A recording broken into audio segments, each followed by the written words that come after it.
Yo, welcome to DROD'S Man Boxing. This is my post-fight reaction to Ruiz versus Ortiz. You know, everybody predicted this fight to end early, including yours truly. But I guess Mr. Ruiz wasn't ready to go to bed. I guess he wanted to stay up all night. And that's exactly what happened. So there's two tails of this fight. You got Ortiz, who is the better boxer, keeping Ruiz out with his jab and using his right hand and his left hand. Very slick boxer. But then you have Ruiz, who apparently had the more punching power and the youth on his side.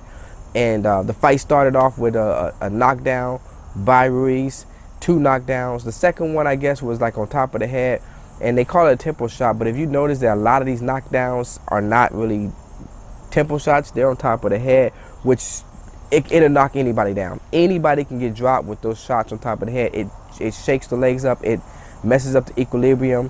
But that's what you see happening now a lot more in boxing. If you pay attention, a lot of people are getting dropped with these shots on top of the right here on the cranium, which messes up the legs. But anyways, so after that though, really honestly, my boy Luis Ortiz had the better boxing skills. Listen, if this man was a couple of years younger, I would pick him over anybody almost. Just about anybody, because his boxing is slick, man. That man popped that jab, pop, pop, pop, hit him with the left hand. I mean, my boy Ruiz was just stuck, man. He was just stuck on the outside, just guessing, not knowing what to do. If he would have just let his hands go, he probably would have ended the fight a lot earlier. Every time he hit Luis Ortiz, he hurt him, he shook him. You know, later in the rounds when he hit him with a body punch, man, you can see that Luis Ortiz felt it in his body, like his soul shook the way he got hit. And he just didn't throw enough bombs. And at first I thought, I was like, man, is this going to be like a Joseph Parker situation where this man is just sitting back, mesmerized by the movement of his opponent, not letting his hands go? And then in the 6th round, you can hear his corner calling him lazy. Huevon, huevon, huevon, huevon. Let them hands go. He kept saying it. Even at the end of the fight, he kept saying, man, I got a little bit lazy. I was lazy in there. Bro, man, cut with the stereotype stuff. We don't want to hear about you being lazy. You just were confused by the movement of Luis Ortiz. But you got to do better with that, because that's the same thing we saw with Joseph Parker.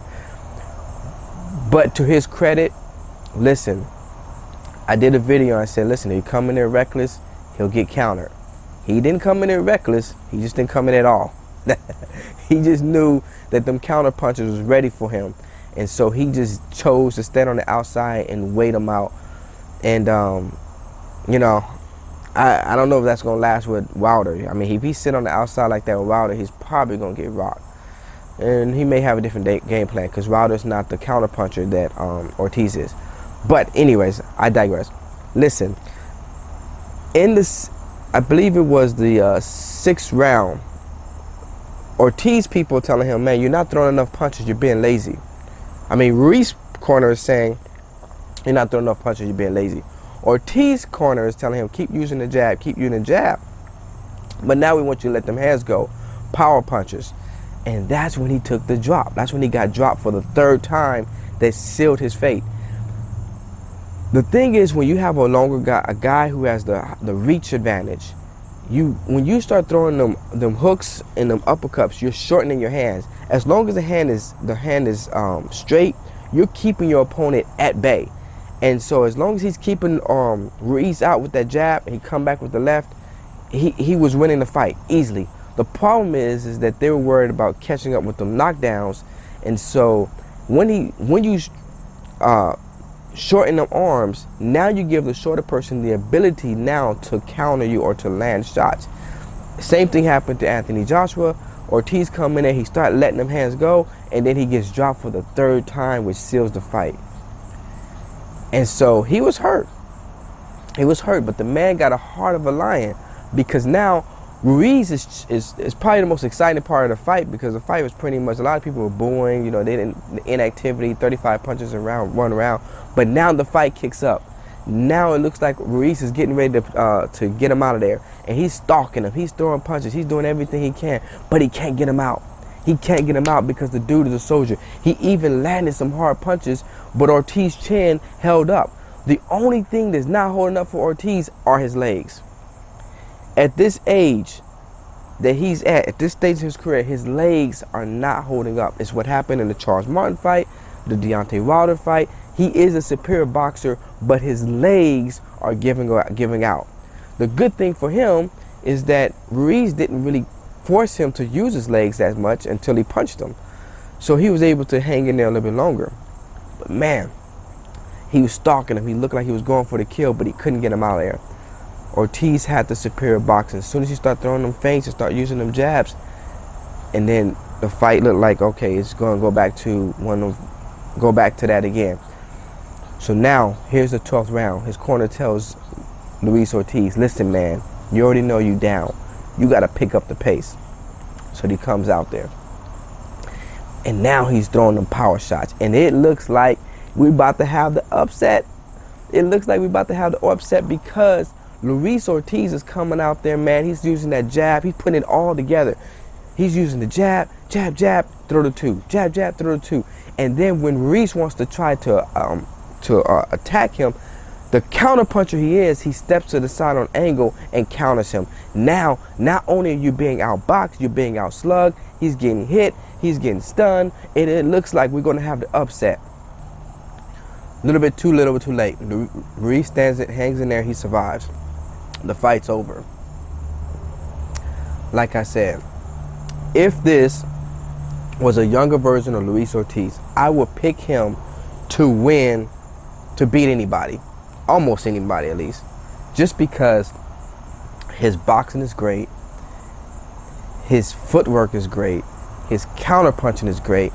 I mean, he lacks a little bit in the punching power. But man, a guy that size lands on the chin too many times, you're gonna be out, you know. So, but his legs are gone. His legs are gone, and so, you know, I don't know what's next for him in his career. I don't know what he's gonna do. But as long as he still has that superior boxing skills, he will be able to at least keep people at bay. But, you know, honestly, I don't know, because his legs are not there. His legs are not there. Ruiz, on the other hand, I hear he's going to go back to Eddie Reynoso. I don't know what he's going to do. I mean, he can't keep fighting like this. He just lucked up tonight. The scorecards, I believe, was 114, 111, I think 113, 112. That means all Luis Ortiz had to do was just, you know, it was a close fight. If he didn't get dropped that third time, it probably would have been a draw, honestly. And I think I gave one, I can't remember, I think I gave Luis Ortiz round, I believe 10. So let's say Ortiz wins round 10. That's how close these fights are. Bro, I don't know. Listen, dude, it's crazy to me because Ruiz is gonna have to, he's got to let them hands go. He's got to find a way with his size.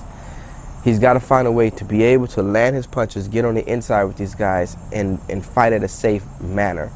You know, Mike Tyson had it figured out. David Tura had it figured out. You know, you're gonna have to find a way to get on the inside and get and not get hurt while you moving on the inside. But other than that, you know, this WBC title eliminator with him and Deontay Wilder, because let's be honest with you, I don't pick Deontay to lose the next fight. You'd be a fool to pick Deontay to lose against this guy from wherever, right? I don't pick him to lose. So we know it's going to be between Deontay Wilder and Luis Ortiz, if there's no funny business going on there in the back room, you know. So that's pretty much it. This is DROD'S Man Boxing. This is my post-fight reaction. Tell me what y'all think is next. What do y'all think is going to happen when Wilder gets in there with Ruiz? If Ruiz sits on the side like this the whole entire fight, looking at his opponent, do you think he'll have the ability to last 12 rounds with Deontay Wilder? I'm out.